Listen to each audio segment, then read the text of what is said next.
What is up everyone, it's Saber here and welcome to another Naruto What If you end up liking the video, please consider subscribing. It's free and you can take it back at any time and it really helps me out, and this is my main channel, so if you're interested in what if Naruto was raised by the Joker, or what if Naruto had a shape-shifting bloodline and was insane, go check out my main channel. And if you're interested in what if Naruto was taken at birth by Sephiroth, or what if Naruto had crystal release, go check out my third channel. And with all of the YouTube formalities out of the way, let's get into it. Hokage's office. The ANBU left the room and sealed it behind them once again, leaving Kushu alone with the Hokage. Sarutobi was seated behind his desk, this time his face impassive as he stared at his guest. Kushu waited for the Hokage to speak first, more than willing to wait as long as it took. He didn't have to wait long. I confirmed some of what you told me, the Hokage said, but not all of it. The Toads in particular had a rather different perspective on the events you described. Kushu just raised a single eyebrow, knowing full well that the Toads would not dare speak a word of those events. I'm sure they did, he said, amused. The Hokage didn't say anything for a few moments, then nodded slightly. I think that for the time being we would be best served by focusing on the here and now rather than on events in the distant past that ultimately do not involve Konoha. As you like, Kushu replied impassively. Indeed, the Hokage said, his gaze fixed on Kushu. To begin with, I would like to discuss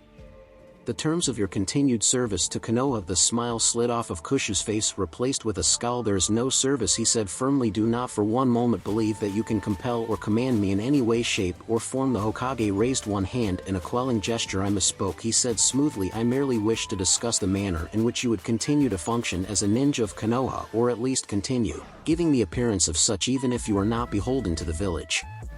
In reality, allowing that to become common knowledge would attract a great deal of scrutiny to your situation, scrutiny that we both wish to avoid. Kushu smoothed his expression and nodded in reply. First is your promotion to Chunin, Sarutobi said. The reports from Kakashi along with your team's performance in the exam means that your promotion is already confirmed. Ino and Hinata are borderline. They have the skills and work well as a team, but they tend to follow your lead and haven't demonstrated much personal initiative. The third phase will determine how well they can act and react on their own. That said, you have the option to leave your team behind once you are promoted to Chunin. I am prepared to order such a move if you find it necessary to maintain your cover as a loving sibling. I'm sure you would be able to move about more freely if you aren't shackled to teammates. Kushu quickly stifled his anger at the Hokage's suggestion. The old man undoubtedly believed he didn't care about Ino or the others at all, a belief he had intentionally tried to foster. His position would be greatly weakened if they knew Ino could be used against him on any level, and reacting to relatively innocuous statements like that would give the game away perhaps, but I've invested quite a lot of time into my team after all, and I think it would raise more questions if you suddenly ordered me split apart from the other clan kids, don't you? The Hokage nodded thoughtfully. Possibly it wouldn't be too hard to come up with a reasonable excuse, but if you would prefer to remain with your team after the promotion, there is plenty of precedent for that as well. If the team remains as a single unit, you won't have to establish a track record with a new team, which in turn means that you will move on to the more difficult types of missions and training more quickly. Kushu smiled at that. That would be quite useful. Yes, I'm sure it would, the Hokage said. With that settled, let's move on to the other Bijou, shall we? Kushu's face went blank. I understand that Gaara's new seal has been quite successful, and both his siblings and his sensei report that he is more relaxed and is settling into a normal sleeping pattern using your own chakra as a basis for comparison. We can also confirm that the traces of Bijou chakra in his system are minimal and nearly inert. Your point, when can we expect to make contact with the one-tailed Bijou, or whatever the Bijou's real name happens to be? It may be quite some time, Kushu said, adding a hint of frustration to his voice. My brother was tortured constantly for nearly a century. Even for us, recovering from something like that will take time. He ignored the other part of the Hokage's question, having already decided to dole out additional information slowly and with great care. In some ways he may have already revealed too much. I see, the Hokage said slowly, looking vaguely disappointed. I must admit,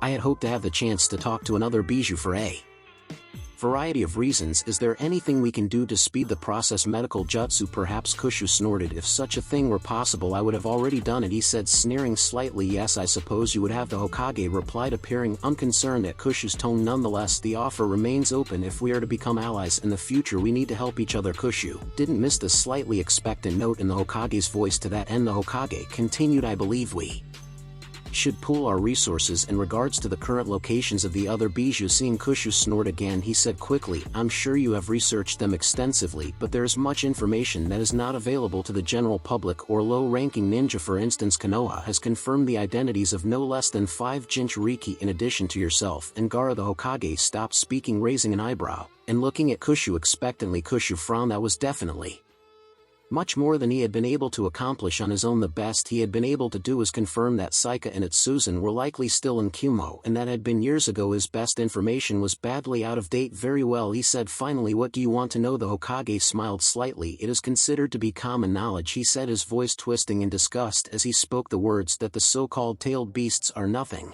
but mindless engines of destruction. Since that has obviously proven false, I have begun reviewing all the actual evidence we have concerning the Bijou and the powers the various Jinchuriki have demonstrated, and would like you to confirm my findings. Supposedly the Bijou are ranked in terms of power according to the number of tails they possess. Until you appeared, the 8-tailed Bijou was considered the most powerful due to the devastation in the Land of Lightning. Are the Bijou actually ranked in such a manner according to the number of tails?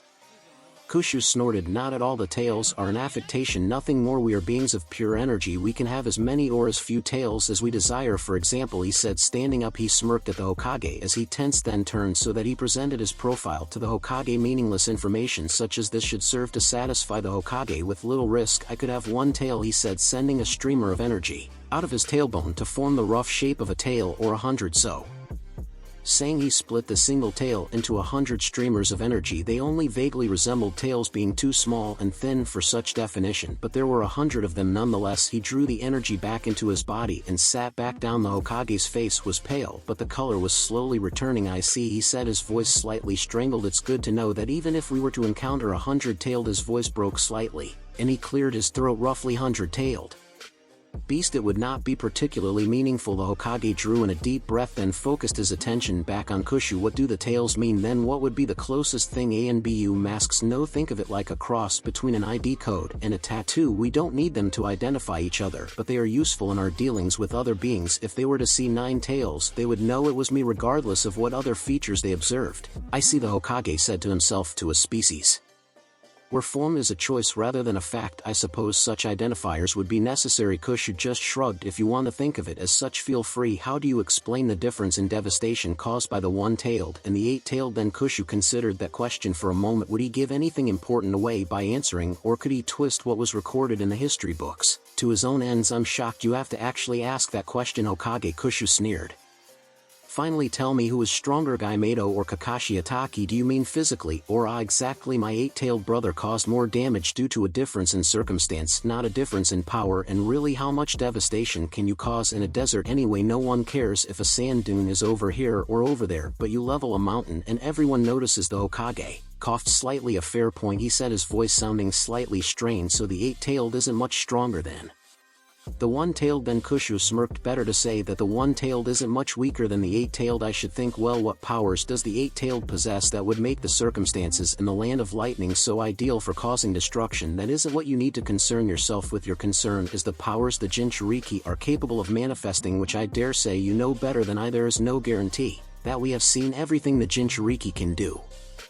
Aside from the large chakra reserves, there seems to be little commonality between them. There's no guarantee you haven't either. The room fell silent as Kushu and the Hokage locked gazes. After nearly a minute of tension, the Hokage finally spoke. Knowing the potential limits of a Jinchuriki's power could mean the difference between life and death for any ninja facing them in combat. I wouldn't know the limits of the Jinchuriki's power to begin with, and besides, you won't need to worry about any of your ninja facing them in combat. You need merely avoid them until I can deal with them. You believe you could take on an S-class shinobi in open combat? You may have gotten the better of me once, but I think you'll find that particular success difficult to repeat. I am, as I'm sure you'll understand, uniquely qualified to deal with Jinchuriki, Kushu said, not rising to the Hokage's bait. He hadn't missed the fact that the Hokage's chakra signature was oddly muted, though he wasn't sure what that actually meant. It was the Hokage's signature certainly, but it was less, somehow weaker. At first he thought the Hokage had simply expended a lot of chakra before the meeting, but upon closer inspection, and with the seals around the office preventing him from sensing anything outside the office, the Hokage's signature was the only thing he had to focus on. There was a very subtle difference. He couldn't quite figure out what it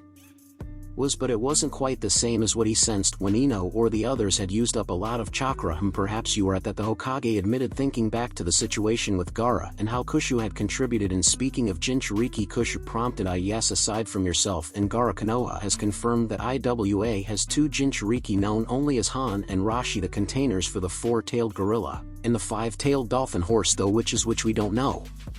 Both appear to have retired from active service following the end of the Third War. Similarly, Kurabi of Kumo is known to be the Jinchuriki of the eight-tailed ox. He is known as the guardian of Kumo and is kept in reserve to defend the village itself. Kumo also has the two-tailed cat, though we don't know who the current Jinchuriki is. Yagura the Mizukage is, or perhaps was, the Jinchuriki of the three-tailed turtle. Kushu couldn't quite keep the interest from his face at that. He wanted to see all of his brethren, of course, but making contact with Konori would be without a doubt the most beneficial. What do you mean perhaps was? Kushu asked. Yagura has been missing for years. We do not believe he has been killed, but no one has seen or heard from him since he disappeared. Kushu frowned at that before motioning the Hokage to continue. The last confirmed Jinchuriki we know of actually belongs to one of the minor villages. Taki the Jinchuriki, a girl known only as Fu, is the container for the seven-tailed beetle. The Hokage concluded. Kushu hummed thoughtfully. Taki, you say? I'm surprised a minor village has managed to maintain control of a Jinchuriki. The Hokage nodded in agreement. Taki is small. Even among the minor villages, their only advantage is their location, which is incredibly easy to defend outside of their own village. They are mediocre at best and have no S-class ninja on record other than their Jinchuriki,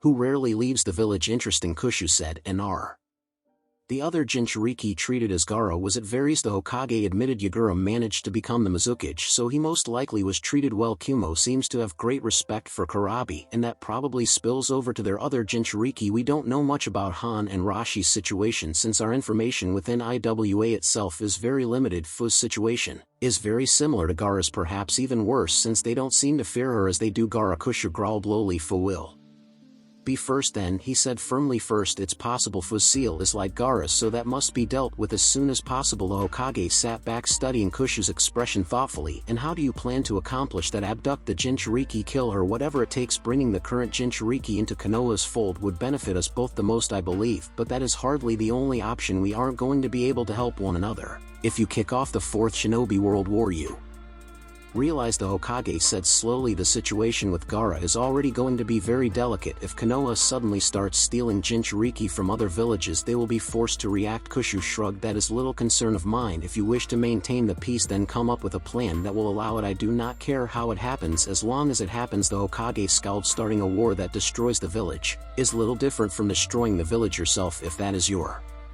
plan, then I might as well kill you now and at least get the benefit of taking you down with us. Kushu blinked, then sat back thoughtfully. The room settled into silence once more as the two stared at each other. This time Kushu was the one to look away. You have a point, he admitted. Very well, if you agree to prioritize the matter of the Taki Jinchuriki's seal, I will work with you to avoid starting a war or situations of that sort, and we'll see how things go from there. Is that acceptable? The Hokage held his gaze for a long moment before nodding. For now, that is acceptable. Time skip. Hokage's office. Shikaku sat back thoughtfully after the Hokage had finished relating the events of the earlier meeting. I'm beginning to see where his act ends and his true personality begins, he said finally, but I'm not sure what to make of his insistence that he remain on Team Kakashi. Yes, I did not fully believe his reasoning either, the Hokage replied. He hit it quickly, but there was a flash of anger there.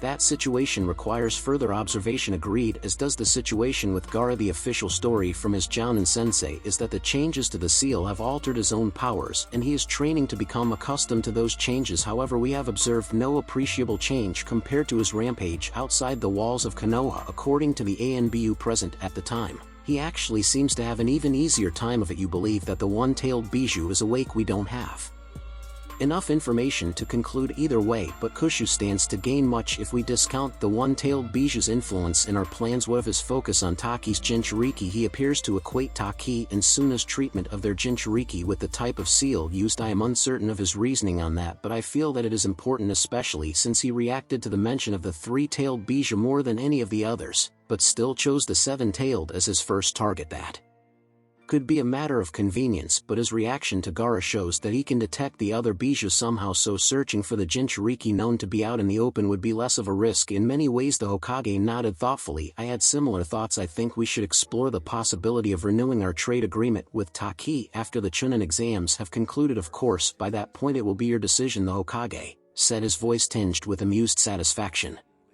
Troublesome, Shikaku muttered. Time skip. Konoha Stadium. The crowd had been slowly drifting into the arena since dawn. Some even before then. The pace had picked up an hour ago when the nobles and wealthy merchants who could afford the more comfortable and much more expensive box seats began entering the arena. Conversations around the arena focused on a few topics: the betting odds for the two matches to be held today, the fact that 2 Konoha teams and 1 Suna team Konoha's ally had made it to the finals. The surprising success of the previously unknown Odo team in making it all the way to the finals in their first entry into the Chunin exams, what the purpose of those wooden frames and rolls of cloth that lined the edge of the arena were, and with increasing frequency just what the hell was going on with the arena floor Konoha citizens who made up the majority of the attendees to the exams, since only the wealthy could afford the travel and time off required to attend the exams otherwise.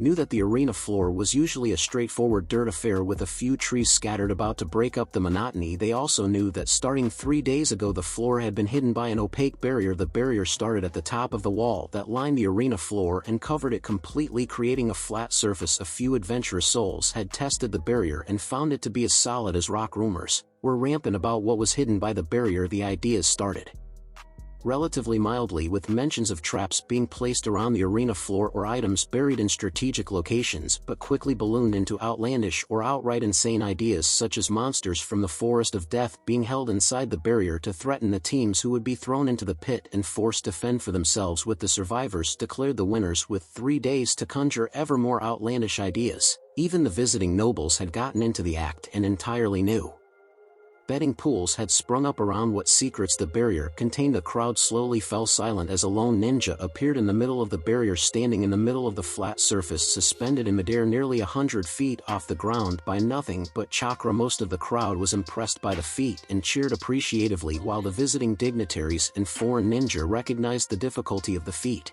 and the complexity of the seals which made it possible. Ladies and gentlemen, welcome to the Konoha Chunin exams, proclaimed Heiei Gekko, fully enjoying his role as announcer and referee for the third phase. He paused to allow the crowd to cheer for a few moments, then resumed speaking. Konoha would like to welcome all of you citizens and visitors alike, and thanks you all for attending this event. We are honored by the presence of nobles from nearly every country in the elemental nations, including our valued ally, the Wind Lord, and of course our very own Fire Lord. Heiei called out, motioning grandly towards the most ornate set of box seats in the stadium. The crowd roared out its approval, again cheering and stomping their feet. For most, this was the closest they would ever get to the man who ruled their country. Heiei let the crowd cheer for nearly a minute before he motioned for silence in honor of the Fire Lord's visit. Konoha would like to take this opportunity to unveil our latest sealing breakthrough, a breakthrough that will be used today to show you the Chunin exams as they have never been seen before. Sarutobi smiled as Heiei made his announcement, greatly enjoying the reaction of the crowd. Your ninja has a way with the crowd, the Kasakage observed. I should hope so, Sarutobi replied. He was chosen for this duty because of that, along with having sufficient skill to easily interfere in the fights if need be. I certainly hope I didn't agree to have my genin participate in this display for no reason. This will work properly, I trust, of course, Sarutobi replied, his voice confident. Jiraiya Koen has been working on this for years, and I have personally observed several successful tests in various areas. What better time to announce his success than during the Chunin exams, when nobles from around the elemental nations are in attendance? I must admit that I am surprised you aren't keeping this one entirely to yourself, the Kasakage said. I certainly considered it,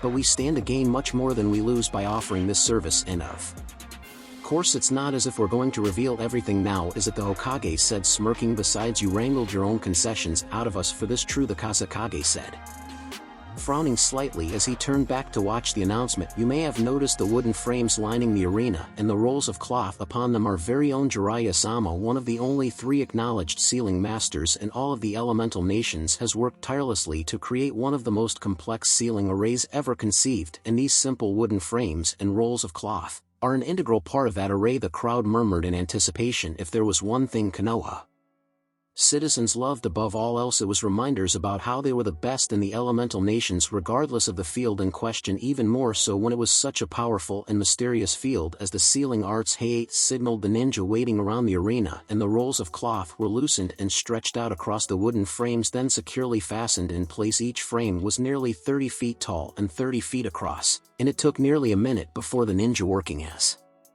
efficiently as they could, had each roll of cloth secured to the frame properly. Many ninja have techniques that allow them to peer into the distance or determine what is happening in another location, but they have been limited to only seeing that image for themselves. Never before have they been able to allow others to see what they see until now. As Heiei spoke, each ninja activated a seal at the bottom of the wooden frame, and the white cloth shimmered before resolving into 9 evenly divided sections each displaying a different image. All of the wooden frames were now displaying the same 9 images. Temari adjusted her forehead protector again, growling in annoyance as it pulled uncomfortably at her hair once more. Why did we have to do this again? Kankuro shrugged. Kazakage's orders, Konoha asked, and we had no real reason not to comply, he said, then smirked. I can't even tell anything is different. You're the only one who actually wears his forehead protector around his head normally.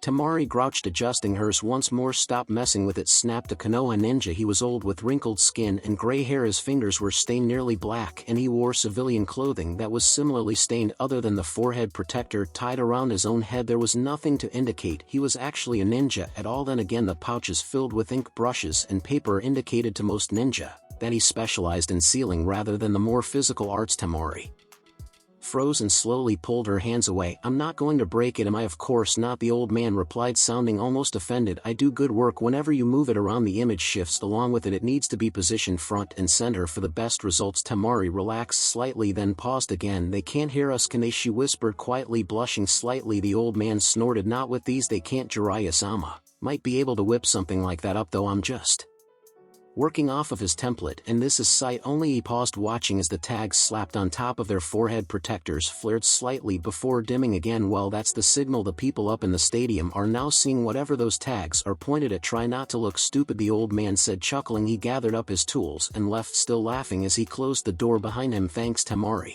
said sourly. She reached up to adjust her headband again before growling slightly and forcing her hand down. This is so annoying. Gaara stood up and began moving towards the exit. It's time, he said quietly. His own headband was placed securely around his forehead for the first time in years, but he showed none of the discomfort Temari did. Temari and Kankuro exchanged quick nods before following their younger brother out into the arena. You can try to figure that out all you want, the seal crafter told the Odo team, smirking. Jiraiya-sama built all sorts of protections and traps into the seal. I couldn't tell you how to make one from scratch, and he trained me personally. Jirobo simply stared silently at the Konoha ninja, who began to shift uneasily. How good they're working, the crafter said when the tags flared briefly. I'm done here, so you guys can go do your exam thing, he said, moving quickly towards the door. Jirobo watched him leave, then turned to face the other Odo ninja. The commander would be most impressed to see these for himself, he mused softly. The other two nodded before following him out into the arena. Sarutobi turned his gaze to the screen that had been set up in the Kage's box, noting that both the tags placed on the individual competitors and the tags placed in the individual sections to provide an aerial view were working well. The slight swaying of some of the images as they moved with the ninja they were attached to was a little off-putting, but also unavoidable.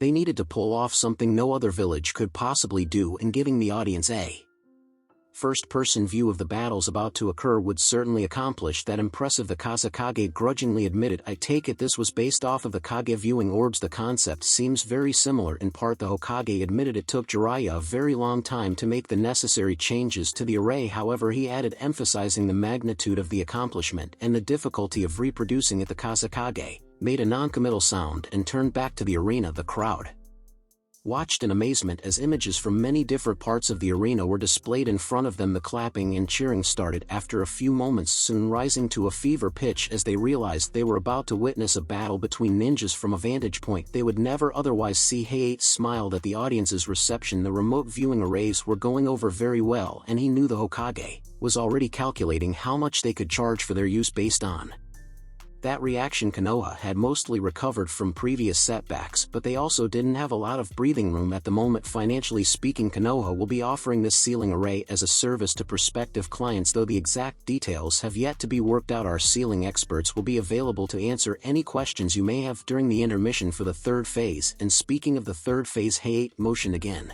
and the Oto and Suna teams were lead out of different tunnels. Each team was led to stand at the top of a set of stairs on opposite sides of the arena. In the first two stages of the Chunin exams, each team worked together to overcome obstacles and achieve their goals. Unfortunately, in the real world, that may not always be possible. The third phase will determine if the individual members of a team can stand on their own merits. In the previous two phases, it was entirely possible to complete each phase successfully without entering combat at All and some teams did indeed manage this feat. Such an outcome is nigh impossible here. Instead, each individual must rely on their own skills, abilities, and experience while combating their opponent and securing their objective within each area is a simple object that one ninja must maintain control of in order to pass. The first team to either defeat all of their opponents, or maintain control of all three of these objects for 5 continuous minutes will be declared victorious. The arena floor has been divided into 3 sections, each designed to emphasize an aspect of shinobi combat. The top left image before you shows the section designed to emphasize mobility. The image showed a flat, featureless dirt floor. Only the occasional small rock served to break up the monotony of the area. In the middle of the field was a small black box. There are no obstacles, nowhere to hide, and other than small rocks, no objects in the environment to use in combat.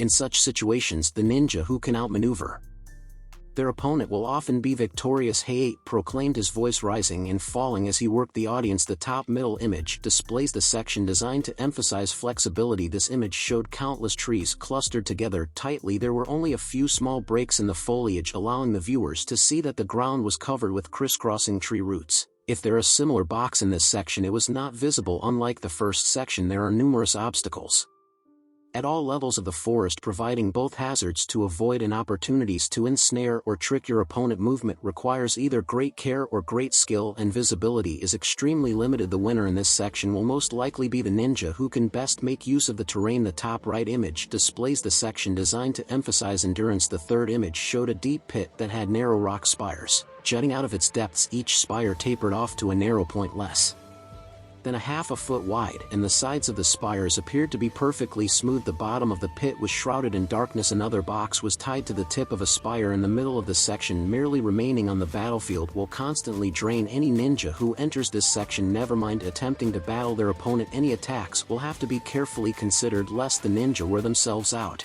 and find that they are unable to continue. Hey paused a moment to allow the crowd to absorb his words, then resumed speaking. Only one ninja from each team will enter a given section. To determine this, the Suna team will choose the section they would like to fight in, while the Oto team will choose which opponent they will face. Neither team will be aware of the other's choices until they actually enter the arena. Once they have made their choices, they will be escorted into the arena, and we can begin. Time skip. Open field. Gaara stared at his opponent impassively, even as the sound of a bell echoed throughout his section of the arena, signaling the start of the battle. Across from him stood the tallest member of the Oto team. The nearly bald genin wore a plain white shirt and black pants accented with a large purple rope that was tied in an elaborate knot. The Oto nin was staring back, a small smile on his face. Gaara waited a moment, wondering if the other genin would make the first move. When he just stood there continuing to smile, he shrugged and reached over his shoulder to pull the cork off of the gourd. Strapped to his back, he twisted his hand sharply and the cork came loose with an audible pop. Tossing the cork to the side, he almost negligently willed his sand to flow out of the gourd even as he began grinding the earth beneath his feet into a fine powder. Ryudo had spent most of their available time working with him, teaching him how the bijuu's power really worked, but Gaara had only made minimal progress in the time they had available. Ryudo had shown him an image of what he would eventually be capable of, however, and the mere memory of it made a maniacal grin cross his face. "You'll be a good test," Gaara told his opponent, still grinning. Kokuku, his opponent, chuckled softly, seemingly unconcerned by the increasing amounts of sand floating in the air around Gaara. "I was thinking the same thing about you." Forest Kankuro grinned to himself as he leapt into the trees, leaving his gray-haired opponent behind rapidly. As he bounced from tree trunk to limb to root-covered ground and back, he wasn't worried about losing sight of his opponent. Like any good puppeteer, he had trained extensively in tracking and detection. His art worked best if he could keep his enemy at a distance, but that also meant that he had to work correspondingly harder to make sure he knew where his enemy was and what they were doing. There were techniques to allow the puppeteer to see through the puppet's eyes, not terribly unlike the ridiculous tag he had slapped on his forehead protector right now, but those could be a double-edged sword. The simpler versions supplanted the user's natural sight with the puppet's sight, rendering the user effectively blind to his own surroundings. The more advanced versions allowed the user to see both at once but required extensive practice to use effectively. Either could be useful at times, but most found it more expedient to combat their enemies through more mundane means. He unwrapped karasu and performed a henge to make the puppet look like himself, then extended chakra strings To take control of his prized creation, the forest terrain allowed him plenty of opportunity to maneuver his puppet close to his opponent. Even if the many trees would make maintaining his chakra strings a little trickier than usual, they could travel through solid objects, but the minor variations introduced by doing so altered the way the puppet functioned ever so slightly, accounting for all of these little nuances. While fighting a battle taking place dozens of feet or more away was the heart and soul of his art. He lived for moments like this, moments that stretched his skills and broadened his experience. He circled back around with Karasu leading the way, easily picking up the other ninja's trail. The gray-haired Otonin had stopped in the only clearing within the heavily forested section, apparently giving up on engaging Kankuro within the confines of the forest. Kankuro just shook his head in disgust even as Karasu leapt into the clearing and dashed forward to engage the other ninja in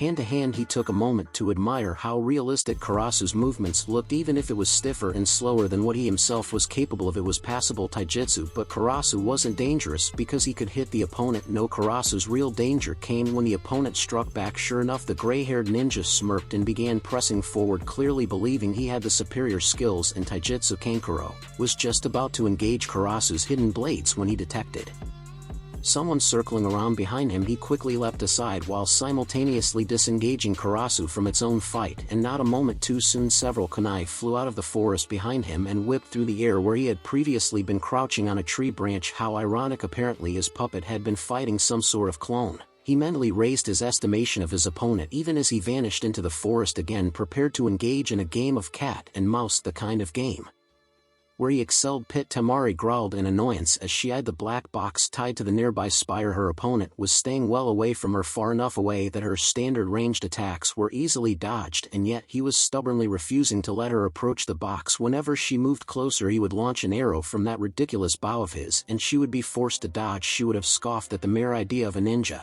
using an actual bow of all things, but the Otonin fired arrows faster than most ninja could fling kunai, and he was disturbingly accurate. The fact that the arrows lanced straight through the solid stone spires, sometimes two in a row, meant she had to respect their potential lethality. If nothing else, she had initially tried to counter his arrows with her fan, only to find herself nearly overwhelmed by a steady barrage of projectiles. The Otonin had launched arrow after arrow spread out such that she had to use a new wind jutsu for each one. He seemed perfectly content to keep up that pace without end, so Tamari had quickly abandoned that approach lest she drive herself into chakra exhaustion, which led to her current situation, staring across the seemingly bottomless pit at her bow-wielding opponent, who was staring right back at her with a bored expression on his face. He had made no move to approach the box or do anything other than preventing her from seizing it for herself. Truthfully, she didn't really need to do anything herself either. The rules meant that each team had to incapacitate or outmaneuver all of the opposing genin in order to advance, and she had no doubt that Gaara would win his own bout easily regardless of who his opponent was. Any delaying tactics would surely benefit her more than her opponent. Unfortunately, her pride wouldn't let her leave things at that. She wasn't about to rely on her younger brother, even if she freely acknowledged that he was the most dangerous member of their team. So first she had to find a way to counter or negate his arrow stands. Kurenai sat with her team in the ninja section of the stands, observing the first round of the third phase. The team that beat her own team guy would be fighting in the next round, and had already been sequestered somewhere within the bowels of the stadium. She had heard that they would still be able to observe the match. Somehow she assumed through the use of a screen like the one she was watching now. The genjutsu work that went into the projection was both astonishingly simple and absurdly complicated. She didn't know what the seals attached to the genin were doing, but the screens before her were using a Mirage-class genjutsu, a chakra construct that was anchored to a physical object and then showed a predetermined image. The only limitations were chakra and imagination, as both the size of the image and its duration were determined based on how much chakra was fed into the technique, while the image itself was determined by the caster. Jiraiya-sama had somehow managed to alter the technique so that instead of a predetermined image, the genjutsu changed on the fly to display whatever the connected tag was observing. She could count on two hands the number of people within Konoha capable of altering a mirage after it was set, and aside from herself, all of them were in the Kurama clan. Even Sakura, who she felt was already well on her way to following in her own footsteps to become a genjutsu mistress, wasn't capable of that particular feat yet.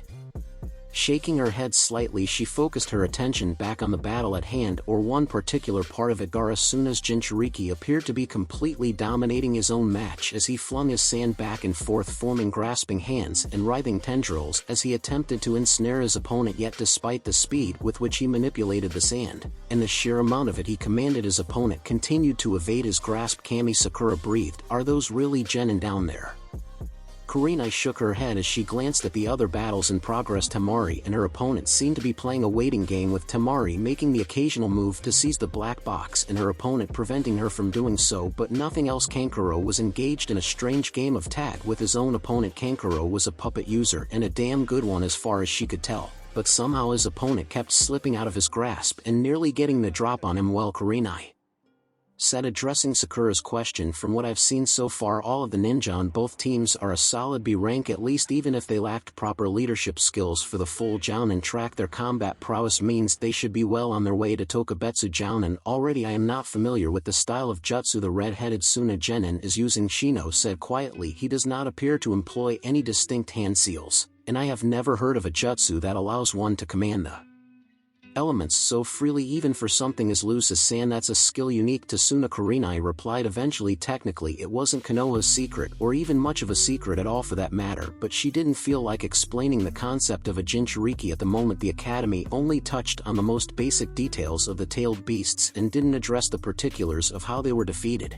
At all, the subject of Jinchuriki was usually covered along with the profiles of prominent bloodlines and ninja from other villages when an individual began taking missions outside of Fire Country. Until then, it was felt that their time was better spent training up their skills and studying more generally applicable tactics and information. Sasuke cursed quietly under his breath, and Kurenai turned just in time to see him deactivating his Sharingan. She raised her eyebrow, and he responded with a rueful shrug. "It was worth a try," he said. "I wanted to see how it worked." Kurenai allowed herself a moment to enjoy the irony. Since the images were essentially a genjutsu, anyone using their Sharingan would actually see nothing at all rather than dissecting and potentially copying the movements and jutsu displayed. "I doubt you could copy it in any case," Kurenai said, smirking slightly. "I dare say that particular technique requires massive chakra reserves, far more than most genin would have." Stands Kakashi frowned thoughtfully. As he watched the scene before him, he was sitting in the Konoha ninja section of the stands, located directly below the Kage's viewing box. Surrounding him were nearly 100 chunin and a small handful of jounin, all focused on the match currently taking place. "Something's off about that forest matchup," he commented idly to his companion. "It is a most youthful battle of wits," Guy replied boisterously. Kakashi shook his head. "Judging from the images, the real Otonin was fighting the puppet the whole time." "So what attacked Kankuro?" "I didn't see the Otonin perform any jutsu that could explain that, and he certainly never caught sight of Kankuro himself," Guy said, assuming a thoughtful pose. "The images from the most youthful invention of Jiraiya-sama's do not show us everything. It is possible he performed a jutsu that simply did not have any visible results where the seal was pointed." "Possible," Kakashi allowed, frowning. Open field. Gaara frowned slightly, the only outward sign of his increasing irritation. Never before had he come across someone so annoyingly agile that his opponent appeared slightly out of shape and built more for power than speed only annoyed him further. If he didn't know better, he would have thought his control over his sand had slipped. That wasn't the problem, however, as he could easily tell that he was able to move the sand faster, more easily, and while expending less chakra. No, the problem was that his opponent was simply that fast. Of course, his opponent had also failed to get within 5 meters of him, and all of the Otonin's ranged attacks with kunai and shuriken had failed to penetrate his sand-based defenses. Gaara had yet to take a single step since the beginning of the battle, as he simply did not see the need. He was gradually increasing the amount of sand he had available, and it was only a matter of time before he had enough to cover the entire section of the arena he was in. Gaara had seized the black box sitting in the middle of the arena with his first wave of sand. Mindful of the nominal purpose of the exam, his opponent didn't seem to care about that and made no move to stop him or reclaim the box. He made another sweeping gesture with his hand, and a wave of sand moved towards the Otonin. Rather than appearing worried, the large genin almost leisurely dodged away, avoiding the tendrils which branched out of the wave just as easily. "I'm rather disappointed," his opponent taunted, his voice slightly sibilant as he spoke. "I had expected rather more variety from Suna's not-so-secret weapon. I guess this is the limit of what you can do." He wore a mocking smile and shook his head sadly as he spread his hands and shrugged. Gaara's frown deepened. Out of anger this time, he Wasn't sure if his anger stemmed from the suggestion that he was nothing more than a tool for Suna, the idea that he was weak, or if his opponent was just that annoying. Ultimately it didn't matter, he had a new technique to try out, and while he had originally intended to save it for his battle with Kusha the next day, now would do just as well. He brought his hands together in front of him and began slowly going through the hand signs required for his next jutsu, even by Genin standards. His speed with the hand signs was abysmal, taking nearly a second to position his hands correctly for each one. By his own standards he had improved by leaps and bounds since Jiraiya-sama had corrected his seal. Then again, improvement wasn't necessarily the right word, since he'd never bothered to practice hand seals before, which he reflected meant this was the first time he was using an actual jutsu in battle. Earth-style Earth Clone, he intoned, his gruff voice ringing across the field. 9 shapes rose out of the ground around him, all of them slowly changing as they gained both color and definition, until 10 Garas stood in the arena staring solemnly at the Oto Genin. The Oto Nin was no longer smiling. Then sand began pouring out of the gourds on the clones' backs, and his opponent looked worried. For the first time since the battle began, "Stands guy, yes, my eternal rival," came the reply. The Jounin's normally boisterous voice, unusually solemn, as the hopefully not crazy anymore Jinchuriki using clones, all of which appear to have just as much command over sand as the original does. "Yes, my eternal rival." Just checking in a nearby section of the stands, an ANBU looked out from his post and observed the images displayed on the screens. This ANBU had been present during Gaara's breakdown and had witnessed firsthand the destruction caused by the out-of-control Jinchuriki. The ANBU's sentiments were much more concise. "Oh fuck me, Kagebok." Sarutobi turned to look at his counterpart, who seemed to have choked on the water he had been drinking. "Are you alright, Kazekage Dano?" he asked, sounding concerned. The Kazekage cleared his throat roughly, holding up one hand. "I'm fine," he said at length, just a little startled. "Thank you for your concern, Hokage Dano." Sarutobi eyed the Kazekage's expression, or at least what was visible of it behind his veil. His jaw was clenched, and he seemed to be glaring at the screen, but there were small beads of sweat forming on his brow. "Interesting." Sarutobi turned back to the screen and studied the clones Gaara had just created. Each seemed to operate semi-independently from the original, but they still moved as a cohesive unit. As they began to quickly corner the agile Oto Nin, he couldn't get a good read on their physical capacity relative to the original, as the original had yet to take a single step and the clones were walking as they slowly spread out around the arena. He mentally elevated Gaara's threat level to AAA, possibly even S. There was no good way to gauge just how autonomous the clones would be in a more open setting. Earth clones tended to be fairly simplistic and less directly controlled by their creator, but the one-tailed Biju's influence could alter that in unforeseen ways. Similarly, there was no good way to determine the potential range of the clones or the extent they could use Gaara's own control over sand. The Hokage was more interested in what the use of a jutsu, a clone jutsu, at that indicated about the state of the Biju within Gaara. The use of a human jutsu might indicate that Gaara was exploring options that didn't rely on the Biju's powers, a sign that he was seeking independence from the being sealed within him. On the other hand, he seemed to be using the jutsu primarily as an additional channel for the Biju's chakra, another way to manipulate the sand, which could indicate increased influence from the Biju. Sarutobi mentally sighed and set the matter aside. He was grasping at straws now, better to reserve judgment for when he had more information. Konoha Anko sauntered casually through the city streets, idly chewing on her fresh skewer of dango. She could hear the distant roar of the stadium, which meant that the Chunin exams were officially underway. Part of her wanted to be there to witness the coming battles, especially since she knew that 2 teams from the clan kids were competing. Then there was the Jinchuriki kid from Suna. It wasn't often a ninja got the chance to observe a container in action without being the target of said action. On the other hand, she was drawing AA rank pay for this particular mission. That was a lot of dango. It was also her first official mission as a full jounin, and one that could prevent a lot of damage to Konoha in the coming days. She wasn't about to botch such an important mission, even as she walked down the street drawing the envious and admiring stares of the civilians unable to attend the exams. Her team was following her discreetly, keeping an eye on the people around her. If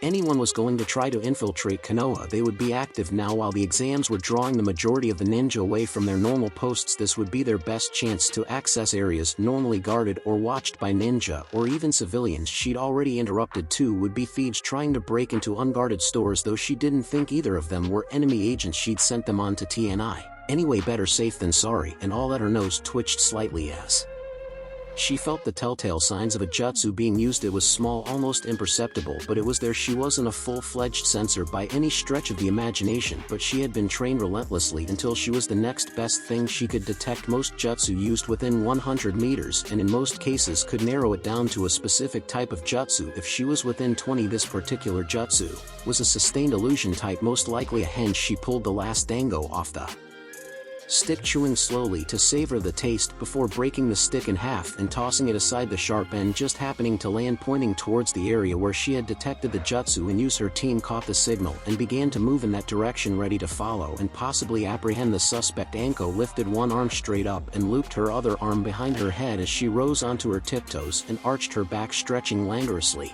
In the middle of the road, her coat gaped wide open at the motion, revealing her tight mesh bodysuit and the lithe body it contained. She snickered to herself as she heard someone drop a tray of dishes nearby, then turned and resumed her walk in a seemingly random direction. Time to get to work. Forest Kankuro was not happy. He had cornered his opponent no less than 4 times in the last 10 minutes, but every time it turned out that he had been attacking some sort of advanced clone, and he ended up nearly falling into his opponent's ambush.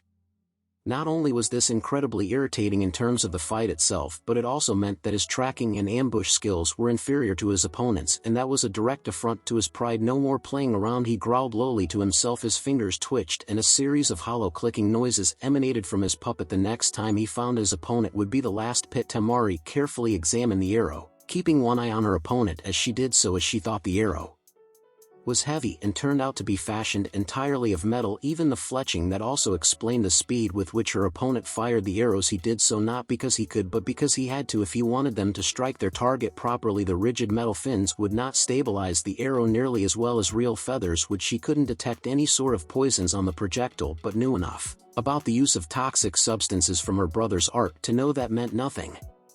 She used a small cloth to avoid making direct contact with the arrow, in any case satisfied that she wasn't going to find a weakness to exploit in the arrows themselves. She sighed and tossed the arrow aside. It looked like she was going to have to use one of her stronger jutsu to break this stalemate. She hefted her battle fan and opened it completely, beginning to wave it back and forth in the air with one hand as her other began forming hand seals in time with the fan's motion. The wind around her began to churn. Open field. Gaara's opponent was in constant motion, now leaping and diving and rolling to avoid the sand all around him. The clones stared at him impassively, even as the sand under their command whipped through the air, forcing the Otonin into a smaller and smaller area. There was enough sand flying through the air that Gaara began to fashion a solid wall out of it, surrounding the Otonin on each side and gradually closing in. The ninja was trapped now, and Gaara decided to savor the moment as he ceased sending out grasping hands and tendrils, and allowed his doomed opponent to stare at the slowly encroaching walls. The ninja's hands twitched and his expression turned slightly annoyed before he raised his hand and shouted, "I forfeit." Gaara paused, the walls of sand no longer advancing as he cocked his head to the side. It took him a moment to remember that his opponent was allowed to do that and that he wasn't supposed to kill or even hurt the other genin. Now a pity Jirobo of Oto has surrendered. Hayate announced a wise decision in the circumstances.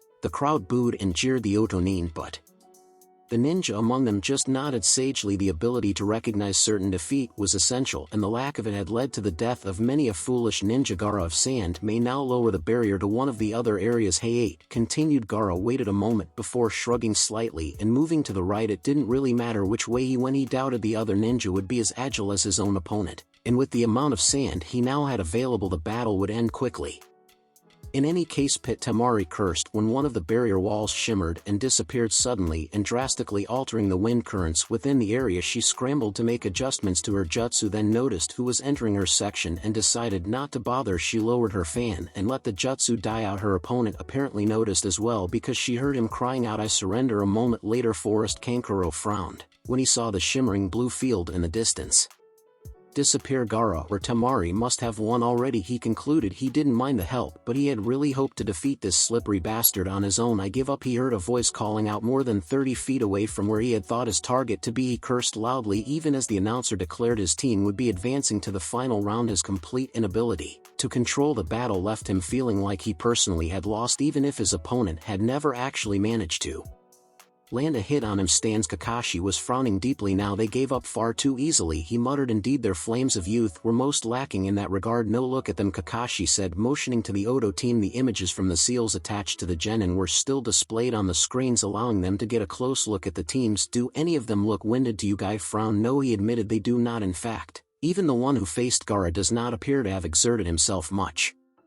The Suna team, other than Gaara anyway, looks like they've been doing something, but even they look like they could keep going for quite some time. I see, Guy said, rubbing his chin. Now that I think back on it, none of the Odo genin used ninjutsu of any kind that I recall. There could be a reasonable explanation for this, he allowed. But yeah, Kakashi agreed. But Arena, the Suna team advances to the final round, Hey, proclaimed, allowing the crowd several seconds to cheer the victorious genin. They will now retire to a specially prepared suite within the stadium where they will be allowed to rest and recover in preparation for tomorrow's battle. Our next fight will begin at 2 in the afternoon, Hey announced. Until that time you are free to remain in the arena and witness some of the demonstrations and exhibitions that will be held for your entertainment, or you may exit the arena and partake of the many attractions Konoha has to offer. I would also like to remind our visitors that many of Konoha's sealing experts are located in and around the arena to answer any questions you may have regarding Konoha's latest innovation. Team Kakashi's suite. Well, that was rather interesting, Kushu said. Kinda boring if you ask me, Ino muttered. Gaara dominated from the start and Kankuro kept screwing around with his opponent. Even if the whole puppet thing is pretty cool, Tamari's opponent surrendered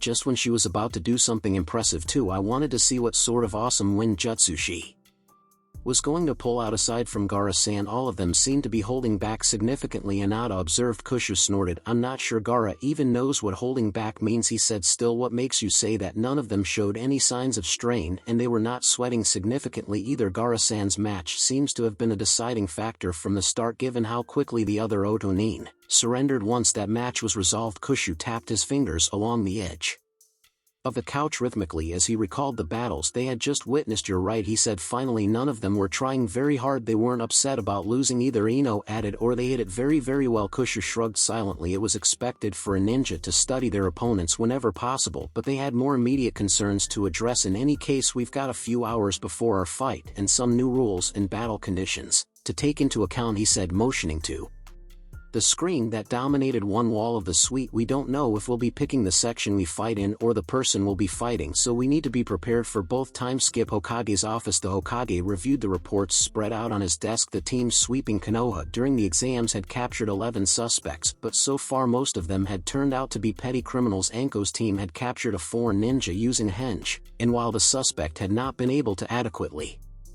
explain his purpose for doing so, they had also not found anything more damning than that. Further, he did have legitimate papers that identified him as a grass ninja visiting to observe the Chunin exams. The Yamanaka were working on him, but it would be slow going since they didn't have sufficient costs to destroy his mind. In order to retrieve information, at the very least they would keep him locked up until after the exams were concluded. As a precaution, if nothing else, Shikaku and the rest of the ninja involved in the emergency planning all agreed that the so-called disruption was going to take place tomorrow, though they differed on the exact timing. Some felt it would happen during the match, some during the closing ceremony, and some felt that it would be time to match the peak of traffic flowing out of Konoha. Then there was the matter of the Odo team. He hadn't been the only one to notice that the supposed genin were much more skilled than they should be, and yet were not showing off. They had expected such a new village to send experienced ninja in order to make a good impression, and the Odo team certainly had the skills to do so. They had demonstrated a level of poise and experience most Chunin would be hard-pressed to match. However, that was all they displayed. They hadn't put on a show for the crowd, quite the opposite. In fact, most civilians probably thought that the Odo team, and thus the village itself, was pathetic. Their actions in the exam did not match up with what their purpose should have been, which meant that they had some other purpose. It wasn't a difficult step to connect their actions with the disruption that would be taking place the next day. Their behavior would make perfect sense if they were conserving their strength for another task. The only question was if they were connected to some piece of it Konoha was already aware of, or if they were yet another side in the coming mess. Shikaku, he said finally, who do we have monitoring the Odo team? Team Noburo, consisting of a Tokubetsu Jounin and 3 Chunin. They have been assigned to the Odo team since they first arrived. Shikaku recited from memory. I see. Based on what you saw earlier, do you think Team Noburo could subdue them if required? Impossible to say, Shikaku replied immediately. The only thing we can say for certain is that Odo team was holding back significantly based on their poise, speed, and endurance. I would rate the team as a whole a B rank threat minimum. Sarutobi nodded. I think the Odo Team merits additional attention. Supplement Team Noburo with an A-ranked assault squad. If the Odo team is involved with the mess tomorrow, I want them dealt with capture if possible, but only if feasible. Understood. Hokage-sama. Time skip arena. Ladies and gentlemen, esteemed nobles, Wind Lord Sama, Fire Lord Sama, welcome back to the Chunin exams. Hey, proclaimed. I hope you were suitably entertained during the intermission, and that you found the food available in Konoha to your liking. Now what you have all been waiting for, the next round of the exams. This battle will pit two Konoha teams against each other. The first team is Team Gaia, Genin team that has been together for nearly 2 years now, who are participating in the Chunin exams for the first time. Their record is impeccable with 14 C rank and 3 B rank missions to their name, a highly unusual feat for a team without a single Chunin. Among them, surprisingly few people in the crowd noticed that Hey was providing a great deal more background information about the Konoha teams than he had either. The Suna or Odo teams, as they were too caught up in the excitement of the moment. The first member of Team Gai is Tenten Igarashi, a civilian-born kunoichi who rose to the top of her class to graduate as Kunoichi of the Year and who has since proven herself a very effective and promising ninja. The crowd cheered loudly at that, especially the civilians. Among them, Tenten's expression remained focused and stoic, but there was a slight blush staining her cheeks as she took in the crowd's reception. The next member of Team Gai is Niji Hyuga, who graduated Rookie of the Year, is considered one of the most powerful Jukin users of his generation and possesses the famed all-seeing eye. The crowd cheered again, although for different reasons. In the wake of the Uchiha Rebellion, the Hyuga clan had become the most prominent and favored clan in Konoha. Most of the crowd had never heard of Niji before, but they still recognized the Hyuga name. The final member of Team Gai is Rock Lee, a civilian-born ninja who is widely considered to be a future taijutsu master, a future many believe to be not so distant. Hey paused for a moment to allow the crowd to settle down before he moved on to the rest of the introductions. Their opponents will be the members of Team Kakashi, who have been genin for less than a year. Don't let their supposed inexperience fool you, however, for they have amassed no less than 6 C rank missions in that brief time. All successful. Team Kakashi consists of Hinata Hyuga, the heiress of the Hyuga clan, who, like her cousin Niji, is considered one of the most powerful Jukin users of her generation and possesses of the famed all-seeing eye. If we are lucky, we may witness a battle between these two ninja, a battle between two Jukin users, a sight that you will never have the chance to experience anywhere but Konoha. The next member of Team Kakashi is Ino Yamanaka, who graduated Kunoichi of the Year in one of Konoha's strongest graduating classes. She is the heiress of the Yamanaka clan and is able to wield her family's jutsu to devastating effect. And last but certainly not least is Naruto Yamanaka. The volume in the crowd rose sharply as Konoha cheered its little hero with all of their might. The foreign visitors were stunned at the village's reaction to a mere genin. Naruto graduated Rookie of the Year and is already regarded as one of Konoha's strongest genin. He is also a fully qualified med nin, who trained under Konoha's own Shizen Kata for a number of years. With the last of his introductions made, Hey let the crowd's cheering continue for a bit before he spoke up again. This match promises to be one to watch closely. Before we begin, Team Gai will select the battlefield while the members of Team Kakashi will select their opponents. Each team has 2 minutes to decide. Starting now. It took much less time than that. Both teams had their answers ready. Open field. Yash. Naruto-kun, I had hoped I would be facing you in battle, Lee proclaimed. Kushu just grinned widely and settled into a loose stance. Forest, as expected. Hinata-sama. Niji said calmly, our Byakugan is best suited to the forest, just as we are best suited to face one another in battle. Yes, Niji Nii-san. Hinata replied, every bit as calm and collected as her cousin. It has been some time since we last faced one another. I hope you have trained hard, for I have learned much in my time with my team, as have I. Hinata-sama. Pitino frowned at her opponent as she crouched on the side of a spire. You look way too happy right now, she noted sourly. Tenten just nodded, eagerly managing to bounce in place even as she stood sideways on the rocky pillar arena with the genin in place and the barriers prepared. The second round of the third phase of the Chunin exams, Team Gai versus Team Kakashi, can now begin. Open field. The sound of the bell had barely begun to fade before Lee launched himself forward. Kushu rolled to the side to avoid Lee's spinning kick and was back on his feet and in his stance a moment later. Leaf Whirlwind. Lee cried out enthusiastically, seemingly not caring that his initial attack had failed. You've gotten faster, Kushu said, a bit of admiration in his voice. He respected few things, but power was one of them, and for a genin Lee certainly had that. As have you, Naruto-kun, Lee replied. He bounced on his toes twice, then was suddenly moving forward. Kushu began dodging and waving around Lee's attacks, but unlike his battle with Kiba, he had to focus to do so. He soon found himself forced to block when dodging failed him, his forearms and shins trembling under Lee's assault as Yuki was hard at work correcting the damage Lee caused, but his opponent's blows were powerful. A couple of those hits had severely stressed his bones, and one of them would likely have cracked by now were he not continually healing himself. He tried to counter to force Lee away and shift the fight in his favor, and immediately regretted it. He used a quick jab, his hand blurring through the air against another opponent. It would have made contact, and if properly placed might have been sufficient to end the fight against Lee. It was an opening that was ruthlessly exploited. He felt Lee grabbing his arm and pulling, shifting his center of gravity forward. The next instant he felt Lee's foot making contact with his stomach and he was flung off the ground. A moment after that, Lee was next to him, somehow managing to stay behind him as he moved through the air. Shadow of the dancing leaf, Lee announced happily as bandages began to wrap around Kushu's body. Kakashi had warned him about this particular maneuver, and he knew better than to let Lee complete it, abandoning the taijutsu battle as a lost cause. He wasn't terribly surprised that Lee had proven once again to be better than him in that regard, though he was a little annoyed. He brought his hands together before they could be restrained by the bandages, and began rapidly moving through hand seals. Wind style burst, he called out. He didn't need to announce the name of the jutsu any more than he needed to use the hand seals, but countless ninja were watching, and it wouldn't do to give away his true abilities unnecessarily. The air around him shimmered for a moment before gale force winds exploded outwards with him at the center. Of the bandages attempting to bind him were ripped and torn, and Lee gave a shocked cry before he was blown away. Kushu continued his descent to the ground and landed in a crouch, easily absorbing the impact. He turned to face Lee, finding the other genin already on his feet with a wide smile on his face. As expected, Naruto-kun, I knew that wouldn't be enough to defeat you. Then why did you try? Kushu asked curiously. One must kindle the flames of youth properly. The flames of youth must grow at a measured pace lest they burn themselves out prematurely. Right, Kushu finally replied. Yash, Naruto-kun, Lee announced, stomping each foot on the ground once and slapping his hands on his forearms in some odd ritual. Let us continue.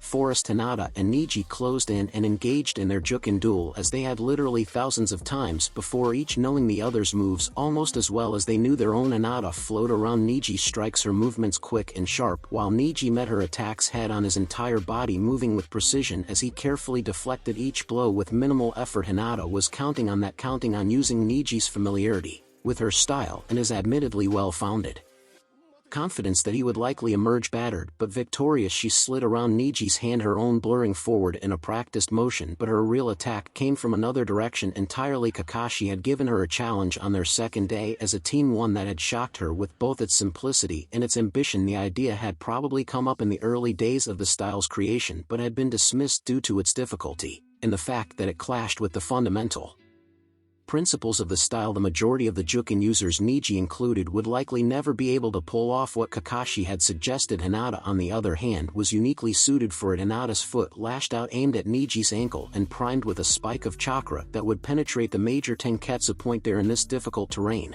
where they were both using chakra extensively to solidify their footing, such a blow would cripple him and would in all likelihood end the fight with that one strike. Hinata didn't miss the flare of chakra Niji emitted, but she was so stunned by what it implied and the fact that Niji was capable of that jutsu that she almost didn't react in time. She eventually did react, throwing herself backwards, but not in time to escape entirely. The sphere of chakra that exploded from Niji's body caught her in midair, launching her towards a nearby tree. She landed heavily but still on her feet, and ready to move again if she needed to. The sphere also shattered the root they had been standing on, causing Niji to abandon the jutsu almost as soon as it began in order to leap to firmer ground. Kaiten, Hinata asked, her voice tinged with awe. Kaiten was one of the most powerful and difficult techniques of Jukin, beyond the capabilities of most Hyuga to accomplish at all. Never mind. So young Niji nodded, a similar look of astonishment on his face. Guy-sensei and my teammates helped me master it, he admitted, but I didn't think that was even possible. Niji had probably seen the chakra gathered in her foot and reacted just as she had seen the warning signs of his Kaiten and responded accordingly. Still, while her surprise attack had failed, she had come out of that particular exchange the victor. The Kaiten's major flaw was that it took an incredible amount of chakra to maintain even for the brief seconds Niji had kept it going. Her own attack, on the other hand, took no more chakra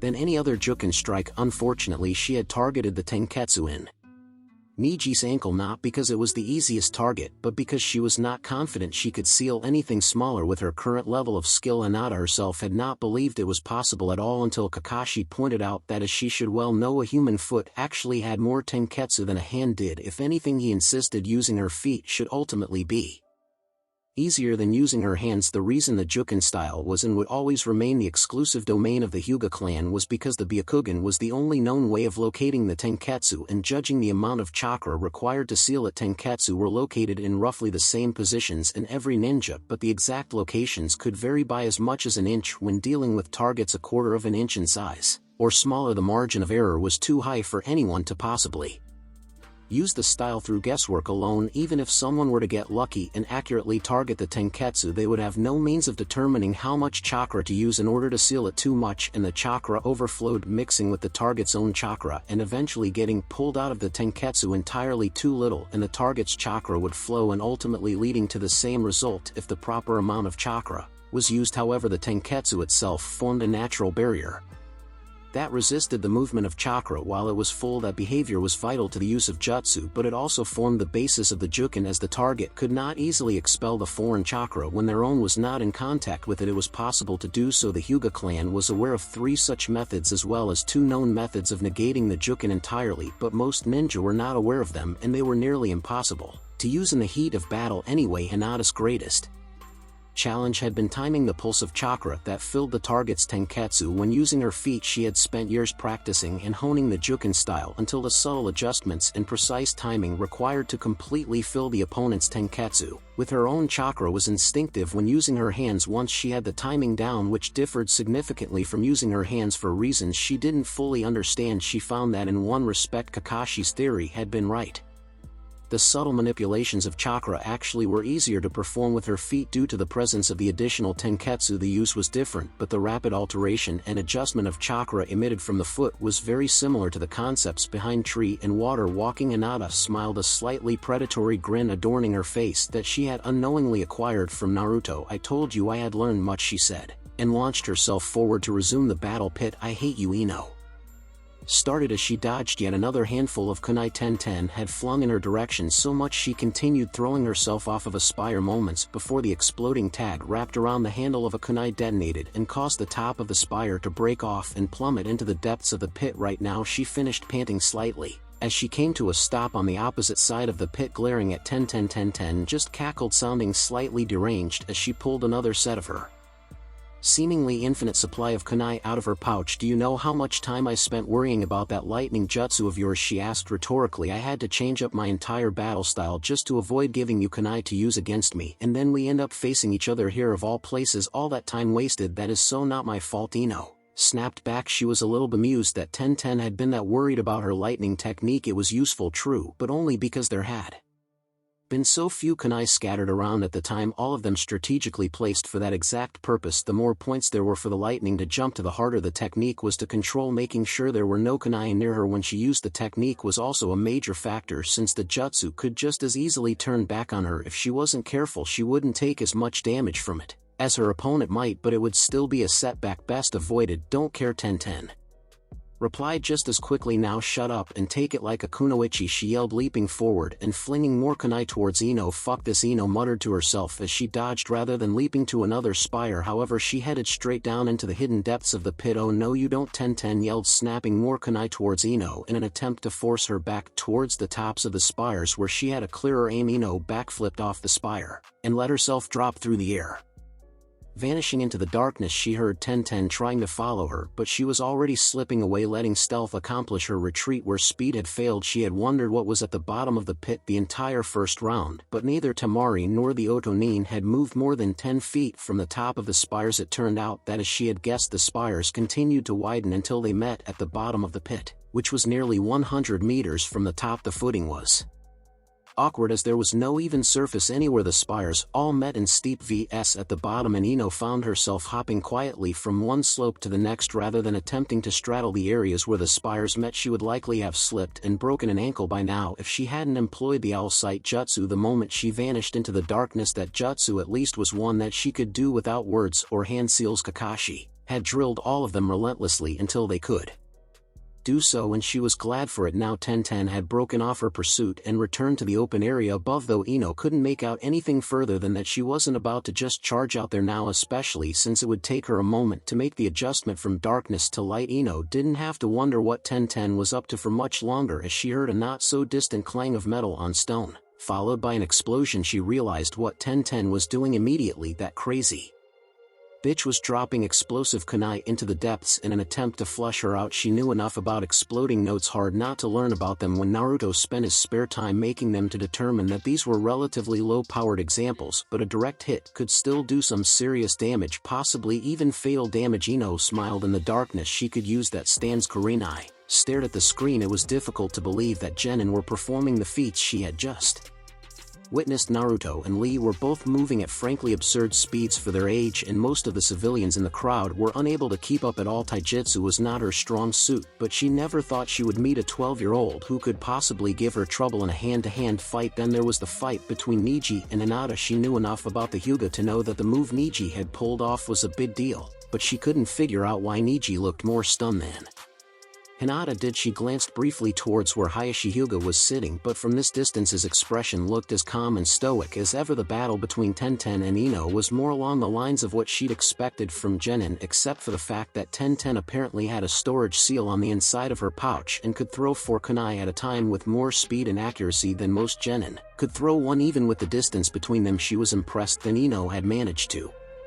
dodge all of them. Her spatial awareness and midair acrobatics weren't as flashy as what some of the other genin were doing, but they spoke well of her skill. All the same, she turned to look at her students to see how they were taking this display, only to find that none of them seemed particularly shocked. You think Lee is going to kick Naruto's butt this time? Sakura asked idly as she watched the screen. Naruto finally pulled out his ninjutsu, which is the only thing that let him win last time. Sasuke muttered, not taking his eyes off of the images before them. His gaze was rapidly shifting between all 3 battles as he attempted to take in everything at once. Despite that, Lee-san seems quite confident. I believe he has a plan to deal with Naruto-san's arsenal of techniques. Shino commented quietly. You aren't surprised by this? Kurenai asked her. Genin spared her a glance before they turned back to the battles. Oh, you never did make it to one of the clan kid training sessions, did you not? That we had that many after we graduated, Sakura said. Shino spoke up next. Lee-san and Naruto-san have faced off once before, and Lee proved then that he could defeat Naruto-san in a taijutsu battle. Naruto-san was forced to rely on his ninjutsu then, as he did just now, and ultimately managed to defeat Lee at the time. I believe we are about to witness Lee's response to that defeat. Open field. Kushu watched as Lee began to spin in place with his arms pulled tight against his body, shaking off his surprise at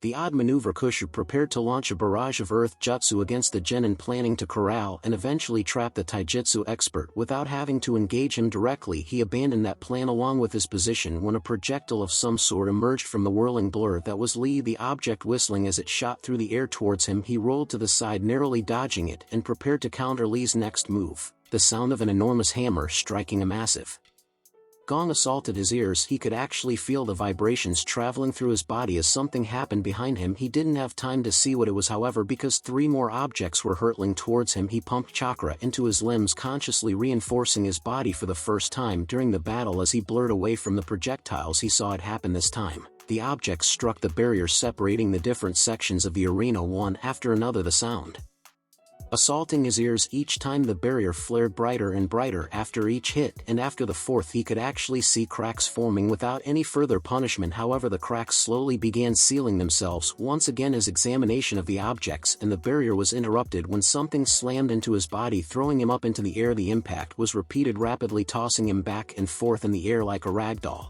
Even as he struggled to respond to the sudden assault, he began pushing more and more chakra into his body, even some pure yuki, to aid in healing as the damage reached dangerous levels, and eventually he could make out his attacker. Lee was moving much faster than he had been before and was currently keeping him suspended in the air with nothing more than the force of his blows. Kushu growled lowly in his throat. Time to put a stop to that, not bothering to even pretend to use hand seals. This time he used another wind-style burst to force Lee away. It didn't catch his opponent. Lee kicked him away the moment the air around him shimmered, but it gave Kushu enough time to recover. Lee was circling him on the ground, face alight with eagerness as he waited for the technique to die down enough that he could return to melee range. Kushu thrust his hands below him, using an intentionally flawed wind-style gust to push himself upwards. The jutsu, when used properly, did not impart any momentum to the user. The incomplete stages did, however, and he took advantage of that now to force himself high enough to reach the ceiling created by the barrier. He flipped in midair, landing upside down in a crouch. His feet didn't want to stick. His chakra slid off of the barrier.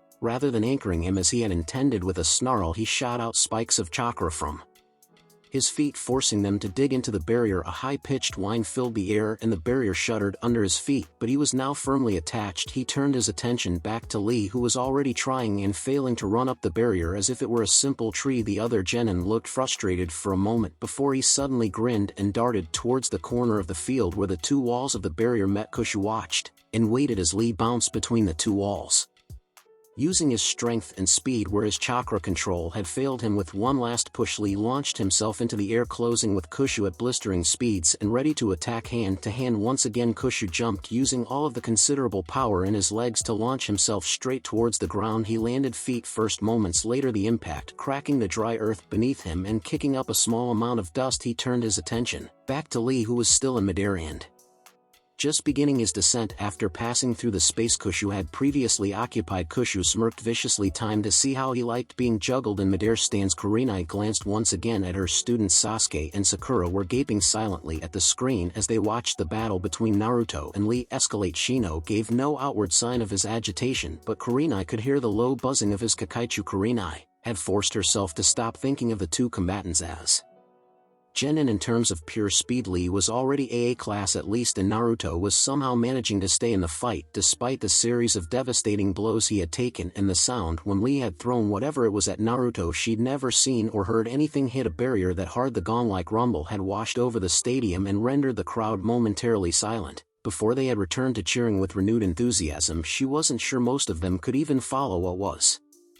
going on visually, much less understand the significance, but they seemed to be eating it up nonetheless. She turned her attention to the other fights for a moment, noting that Neji and Hinata were once more engaged in a Jukin battle. Though Neji seemed to be struggling for some reason, he had used the Kaiten twice more that she had seen. Thought she still couldn't figure out why, as he had yet to truly catch Hinata with it. His chakra expenditure was beginning to show, and as things stood, Hinata would be winning that match. 10-10 seemed to be in control of the battle between herself and Ino. She currently had possession of the black box that served at the nominal goal for the exams, and she was still flinging kunai into the depths of the pit where they exploded in small flashes. The image coming from Ino was pitch black as it had been for a few minutes now. Hayate had not called the battle in Tenten's favor, however, so clearly he believed Ino was still in the fight. Open field. Kushu barely remembered to continue faking hand seals as he began his barrage of jutsu. The earth around his feet rumbled for a moment before several boulders the size of his torso were torn from the ground and launched at Lee, who was still falling in midair. Earth-style rock bombardment. Kushu intoned with the rocks winging their way towards Lee, who was watching them approach with widened eyes. Kushu immediately began the hand seals for his next jutsu, water-style levy break, he called out, and water began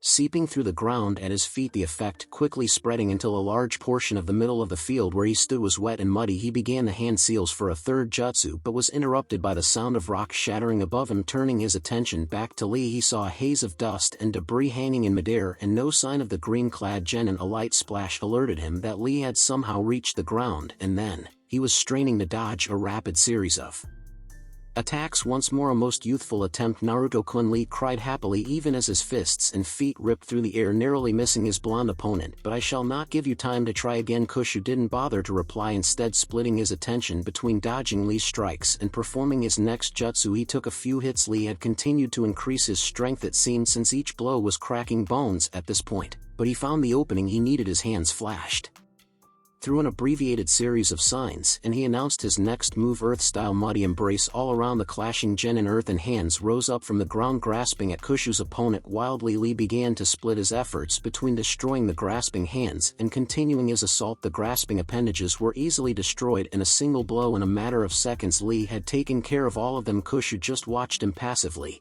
as Lee turned to him, the boy almost completely covered in mud. My flames will not be dimmed by such methods, Naruto-kun, Lee announced, preparing to close the distance. Once again Earth-style hardened. The look of shock on Lee's face was incredibly amusing to Kushu as the mud covering Lee's body suddenly gained the strength of solid steel. Harden was a basic technique considered by many to be useful when first learning to use earth-nature jutsu, but essentially worthless beyond that. Most ninja could make loose dirt as strong as rock, but the tougher the starting material, the harder it was to increase its durability. The chakra requirements to make something stronger than solid stone were prohibitive for anyone not strongly earth-aligned, and expensive even for them. His opponent, finding his movement completely restricted in mid-stride, teetered for a moment before toppling over on his side. Lee's eyes narrowed as he glared. "I do believe that's my second win against you," Kushu said, feeling a little disappointed once he had turned to using ninjutsu. The fight had not lasted long at all. Lee had done some physical damage, true, but even that was already healed. Ultimately his opponent had been more of an inconvenience than a challenge. "Even if Lee did win the taijutsu portion of the battle, you've certainly improved, but you'll have to do better than that to defeat me." Gate of opening release came Lee's muffled voice. The hardened mud encasing Lee began to crack and fall away, and with one last explosive effort it shattered entirely. Lee slowly stood up, brushing the remaining bits of debris off of his clothing, then glared, his expression more serious and determined than Kushu had ever seen it. "I will not lose to you again, Naruto-kun," Lee said solemnly, even as wisps of blue chakra curled off of his form. "You are a good friend, but right now you are my opponent. I will come at you with all of my power and prove once and for all that hard work can defeat a genius." Lee dropped into a stance with his arms crossed in front of his face. Gate of healing release. Gate of life release.